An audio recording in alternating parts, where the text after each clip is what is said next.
여러분들 안녕하세요. 토익에 빠진 키쌤입니다. 만나서 반갑습니다. 이번 영상의 주제는요, 제가 생각하는 파트 7의 뉴 패턴 특징이라고 보시면 되겠습니다. 이 특징을 좀 잘 기억해 두셨다가요, 이 파트 7 같은 경우는 이렇게 접근하면 되겠구나 라는 것을 알아두시면 좀 좋을 것 같아요. 첫 번째 파트 7을 여러분들이 알아두셔야 될 게, 어떤 문제는 다 읽고 풀어야 되고 어떤 문제는 다 읽지 않아도 54분 안에 풀 수 있게끔 설정을 했다 라고 생각하시면 되겠습니다. 제가 이 기출 변형을 직접 만들어서 갖고 왔습니다. 이 세 문제짜리 같은 경우는 한 문제당 1분이어가지고 3분 정도를 이제 맥시멈을 잡고 연습을 하시게 되는데, 이 문제를 보시면은 끝까지 읽고 정답을 고르라는 출제자의 의도가 들어가 있다는 것을 알 수 있었어요. 자, 다음 문제를 한번 보도록 하겠습니다. 다음 문제 같은 경우는 지금 두 문제짜리인데, 지금 첫 번째 문제하고 두 번째 문제가 어디서 끝나냐면 글 반 정도 읽었을 때 끊겨요. 이 문제 같은 경우는 1분대 안으로도 풀 수가 있었어요. 왜 그러냐면은 끝까지 읽지 않고 첫 번째 단락에서 두 문제가 해결이 됐습니다. 정답이 나왔다라는 거죠. 그렇기 때문에 이 문제의 출제자의 의도는 첫 번째 단락만 읽고 정답을 고를 수 있었다라는 게 바로 출제자의 의도가 들어갔어요. 이렇게 파트 7은요, 모든 지문을 한자 한자 다 읽고 뭐 통번역하듯이 번역해서 풀게 되면은 절대로 54분 안에 54문제를 못 풀게끔 설정이 되어 있기 때문에, 어떤 문제는 적게 읽고 풀 수도 있고 어떤 문제는 다 읽고 끝까지 읽어야지 풀 수도 있는 문제가 골고루 섞여 있다고 생각하시면 되겠습니다. 두 번째 특징입니다. 이 파트 7을 잘 하시려면요, 손절각을 잘 보셔야 돼요. 흔하게 우리가 손절이라고 하면은 뭐 나한테 못된 짓을 하거나 아니면은 약간 좀 이상한 것들 같은 경우는, 이상한 사람들 같은 경우는 손절해야 된다, 약간 요렇게 표현하잖아요. 똑같아요. 이 파트 7에서도 내가 만점이 목표가 아니라 어느 정도 뭐 7, 800점대 목표 점수라고 하면은 딱 문제를 보고도 손절 쳐야 되는 문제들이 있고 손절해야 되는 지문이 있어요. 어쨌든 배점은 비슷비슷해요. 아무리 상대평가라고 해도 결국엔 한 문제당 거의 플러스 마이너스 5점, 10점 이내기 때문에 웬만해서는 같은 시간대라면은 좀 더 쉬운 문제를 좀 많이 맞추는 게 700점에서 800점대 대부분 학생들에게 더 도움이 됩니다.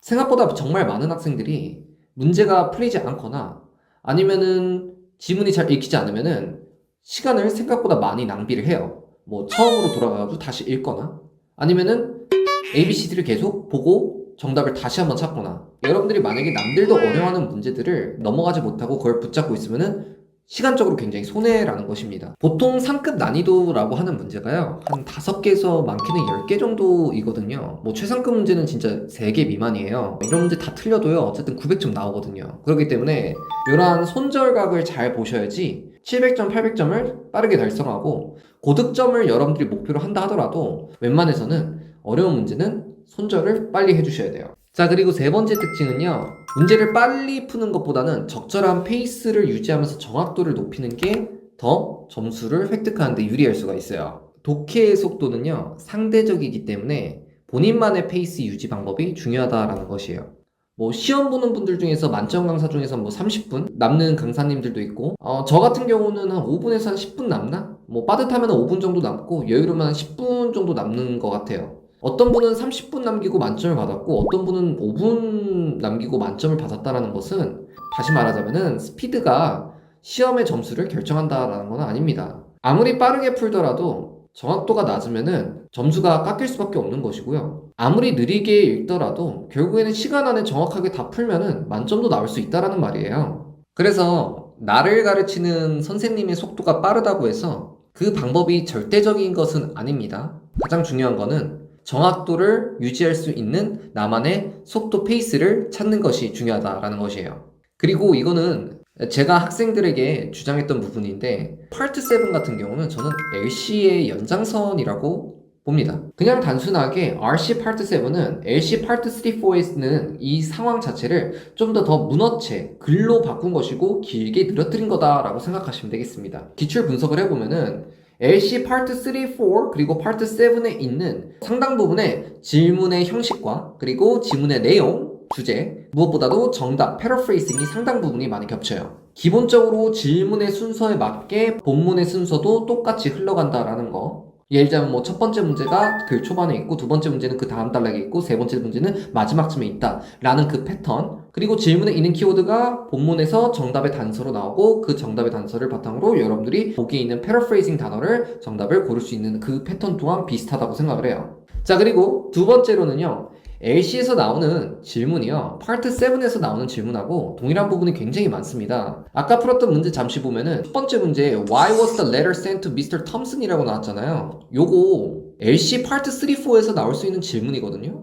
그리고 세 번째 문제 보세요. What is Mr. Thompson request to do online이라고 나왔죠. 이것도 파트 3, 4에서도 충분히 질문으로 나올 수 있는 것이에요. 그렇기 때문에 정답의 단서라고 하죠. 그렇죠? 뭔가 요청 표현이나 아니면 주제 목적을 나타내는 이런 정답의 단서 같은 경우는 파트 3나 파트 4나 아니면 파트 7이나 결국에는 똑같이 일어납니다. 그리고 이 두 번째 문제도 보시면은 사실은 how long 나왔잖아요. 이거는 또 파트 2에서 나오는 의문사 의문문 있잖아요. 이 의문사 의문문에서도 충분히 나올 수 있는 질문이에요. LC 파트 3, 4, 그 다음에 RC 파트 7에서 나올 수 있는 그 질문 있잖아요. 세부사항 질문 자체가 파트 2에서 나올 수 있는 의문사 의문문에 해당하는 그런 연습이 될 수도 있다고 저는 가르쳐요. 그리고 가장 중요한 거는 LC 파트 3, 4하고 그 다음에 RC 파트 7이 패러프레이징 정답이 동일하게 나와요. LC에서 나오는 것들이 RC 나오고 RC 나오는 것들이 LC에서 나오기 때문에 함께 공부하는 게 맞아요, 이건. 그렇기 때문에 결국에는 LC 따로 공부하고 RC 따로 공부할 게 아니라 LC, RC 결국에는 함께 같이 공부를 하는 것이라고 저는 생각을 하고, 이렇게 가르쳤을 때 학생들이 실력이 금방 올라왔기 때문에 저는 이 방법이 맞다고 생각을 해요. 다만 LC에서 풀 수 있는 스킬이 살짝 다를 수 있고, 그리고 RC에서 RC만 나오는 유형하고 질문의 유형 또는 지문의 유형과 문제를 접근할 수 있는 스킬이 조금 더 상이한 게 있기 때문에 이런 부분 같은 경우는 좀 더 디테일하게 LC, RC를 따로 가르칠 필요는 있어요. 하지만 기본적으로는 지문과 질문도 결국에는 영어라는 큰 틀 안에 있기 때문에 저는 유기적으로 공부하는 것이 이제 앞으로의 토익 트렌드에 맞다고 생각을 합니다. 자, 마지막으로 파트 7은 700점에서 800점대 초반까지는요, 스킬 위주로 공부해서는 안정성 면에서는 그게 크게 도움이 되지 않을 수가 있어요. 스킬 위주의 공부 방법이 있고, 아무래도 뭐 정석적으로 읽고 정답을 고르는 방법이 있는데, 이 스킬 위주의 공부 방법은 뭐 100명, 1000명, 10,000명 단위의 학생들이 모두 따라했을 때 성공적으로 스킬을 습득하여서 점수로 결과를 내는 학생들은 생각보다 비중이 많지가 않아요. 뭐 대표적인 스킬이라고 하면은 파트 7에서 뭐 전부 다 읽지 않고 톡톡을 통해서 정답의 키워드를 찾아서 틀린 그림 찾기처럼 이렇게 매칭시켜가지고 정답을 고르는 그런 스킬도 있고,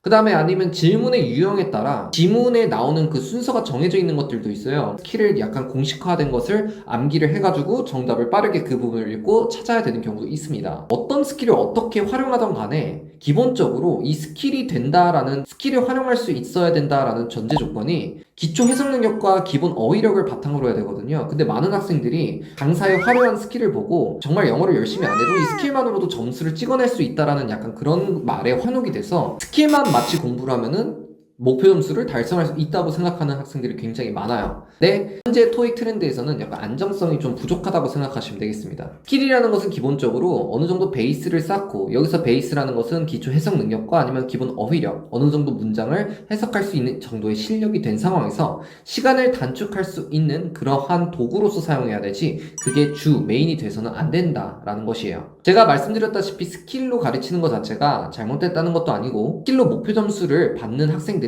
아예 없다라는 것도 아니에요. 그게 불가능하다라는 것이 아니라 목표 점수 한 850점 정도를 잘 달성했던 학생들이 900점대, 950점대로 넘어갈 때 스킬이 좀 더 유효하다고 보시면 되겠습니다. 제가 말씀드리는 거는 어느 정도 베이스가 부족한 학생들이 처음 토익을 공부했을 때 700점에서 800점 한 중반까지는 스킬 위주로 공부했을 때 그 방법이 오히려 독이 될 수도 있다는 것을 항상 기억해 두셔야 돼요. 자, 이렇게 해서 이 파트 7에서 여러분들이 반드시 알아야 될 특징 5가지를 정리해봤고요. 뭐 A라는 만점 강사 있고 B라는 만점 강사 있고 C라는 만점 강사가 있다고 쳐도 올바른 방법으로 가르친다고 가정했을 때 어떠한 강사를 선택하더라도 그 방식을 열심히 숙달했을 때는 여러분들이 반드시 목표 점수를 달성할 수 있다고 저는 항상 말씀드립니다. 왜냐면 토익 시험은 나올 수 있는 주제와 질문의 유형과 정답이 정해져 있거든요. 꼭 제가 아니어도 여러분들께 맞는 강사를 찾는 것이 가장 중요하다고 저는 생각을 해요. 자, 이렇게 해서 저는 토익책 저자가 되고 대표 강사가 되면서 제가 여태까지 가르쳤던 파트 7에 대한 시각을 알려드렸고요. 우린 다음 시간에는 이 파트 7을 어떻게 하면 문제를 푸는 게 가장 최적의 방법인지에 대해서 제가 알려드리도록 하겠습니다. 자, 여러분들 그럼 다음 영상에서 또 뵐게요. 안녕!